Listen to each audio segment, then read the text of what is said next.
এখন তো বিতর্ক বাহাস মানে হলো মার মার কাট কাট। এই জন্য আজকাল যত বিতর্ক বাহাস হয়, ইন্টারেস্টিং বিষয় হলো এগুলোতে কেউ হারে না। কি লাভ রে ভাই? এই টাইপের বাহাস সাহাবীরা তো পরের কথা, ইসলামের সোনালী যুগের কখনো কোনো কালে কেউ ছিল বলে বলতে পারবে না। ইসলামী শরীয়তের সুন্নত, নফল ও মুস্তাহাব মাসালা নিয়ে বিতর্ক বাহাস করা জায়েজ আছে কিনা? নবী সাল্লাল্লাহু আলাইহি সাল্লাম তার পরবর্তী সময়ে সাহাবাগণ কি এই সমস্ত বিষয় নিয়ে বিতর্ক বহস করেছেন কিনা? দেখুন, বিতর্ক বহস এটা যদি কোনো বিষয় নিয়ে হয়, আলোচনা, পর্যালোচনা, তাহলে সেটা যদি শরিয়ার নীতিমালা মেনে হয় সেটা জায়েজ আছে। সাহাবীদের ভিতরে বিভিন্ন বিষয় নিয়ে কথোপকথন হয়েছে, যুক্তিতর্ক পরস্পরের মধ্যে দেয়াদেয়ি হয়েছে, অনেক ঘটনা এরকম ঘটেছে।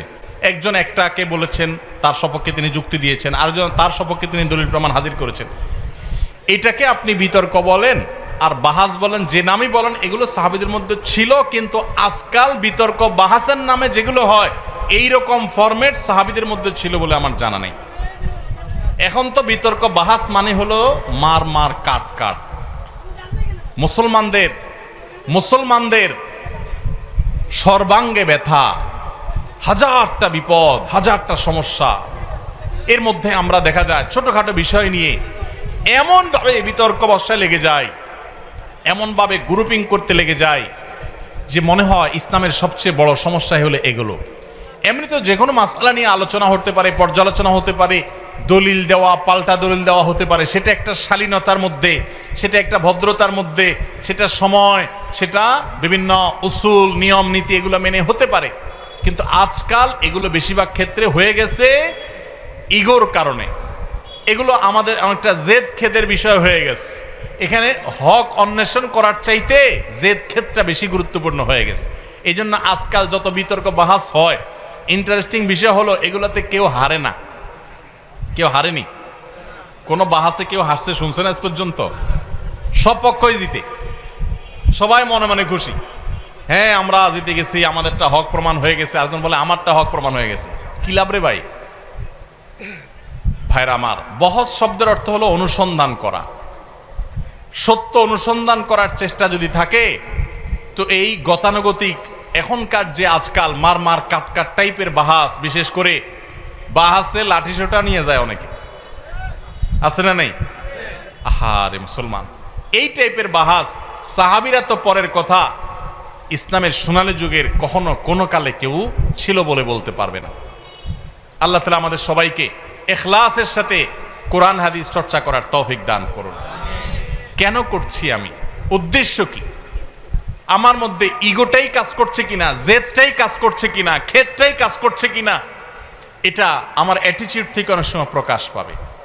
ভাইরা আমার, বিশেষ করে সোশ্যাল মিডিয়ার উন্মুক্ত প্ল্যাটফর্মে যেখানে ইসলামের শত্রুরাও আছে, সেখানে তাদের কাছে হাসির পাত্র হওয়ার মতো অনেক কাজ আমরা করছি। এই হুজুরদের বাহাস বিতর্ক নিয়ে প্রশ্ন করছেন, সেটা তো অনেক পরের ব্যাপার। আপনারা অনেকে, অর্থাৎ অনেক সাধারণ ভাই বোন যারা আছেন, গতানুগতিক আলেম না, মাদ্রাসা পড়েন নাই, আপনারা অনেকে দেখা যায় মাশাআল্লাহ সকাল বিকাল ফেসবুকে আপনারা জিহাদ করেন, আছে না নেই?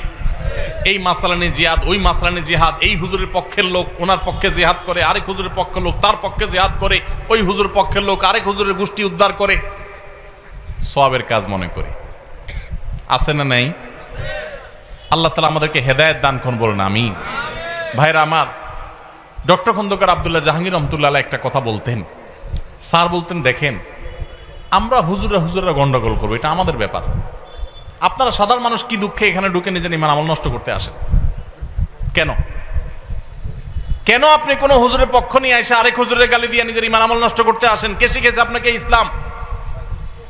যেই হুজুরের ভক্তি আপনাকে আরেক হুজুরকে গালি দিতে শিখিয়েছে ফেসবুকে, সেই হুজুর আপনার প্রকৃত ইসলামের শিক্ষক হতে পারে না। যদি আপনি কারোর অনুসারী হওয়ার পর অন্যদের ব্যাপারে আপনার ভিতরে হিংসাত্মক মনোভাব আসে, শত্রুতাপূর্ণ মনোভাব আসে, বা তাদের গোষ্ঠী উদ্ধার করাটাকেই একমাত্র ইসলামের কাজ মনে করেন, সারাদিন রাত এগুলোই শুধু করতে থাকেন, তাহলে বুঝতে হবে আপনার ইসলামের শিক্ষক পরিবর্তন করতে হবে। ভাইরা আমার, শত শত আগুন ইসলামের উপরে লেগে গেছে আজ। আর আমরা ব্যক্তিগত বিষয়গুলো নিয়ে আমরা একের বিরুদ্ধে অন্যে কাদা ছড়াছড়ি করছি। লজ্জা হয়। মাহফিলের মঞ্চকে আমরা পরস্পর বিশুদ্ধারের জায়গা হিসাবে বানিয়ে নিয়েছি। আল্লাহ তাআলা আমাদেরকে হেদায়েত দান করুন।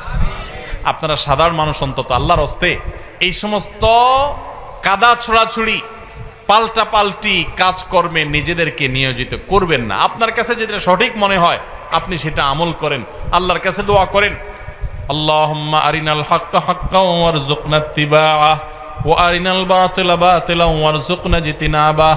আল্লাহ, আমার কাছে যেটা সত্য, আপনার কাছে যেটা সত্য সেটা যেন আমার কাছে সত্য হিসাবে উদ্ভাসিত হয়ে যায়, উন্মোচিত হয়ে যায়। আমি যেন সত্যটা বুঝতে পারি। আল্লাহ আমাকে হেদায়েত দান করেন।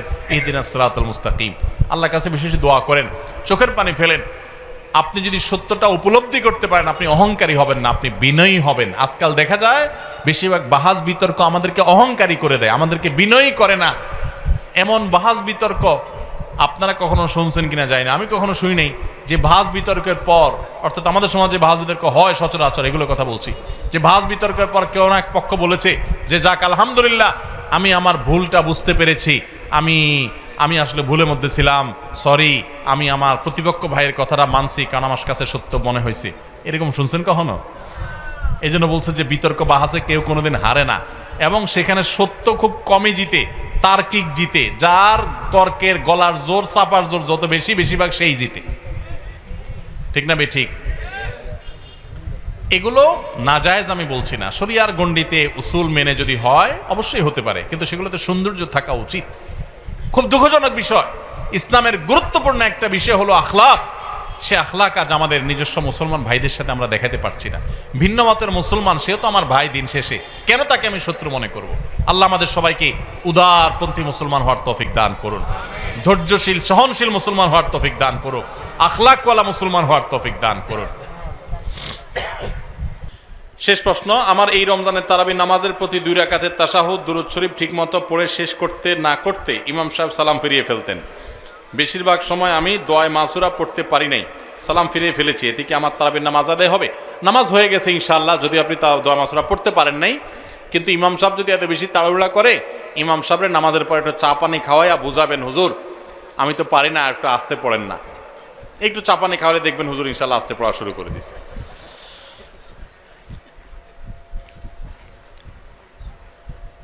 আমাদের এলাকার একজন বলে মাইকে আজান দেওয়া শিরিক। মাইকে আজান হয় আমার মসজিদে নামাজ পড়লেও নাকি নামাজ হবে না।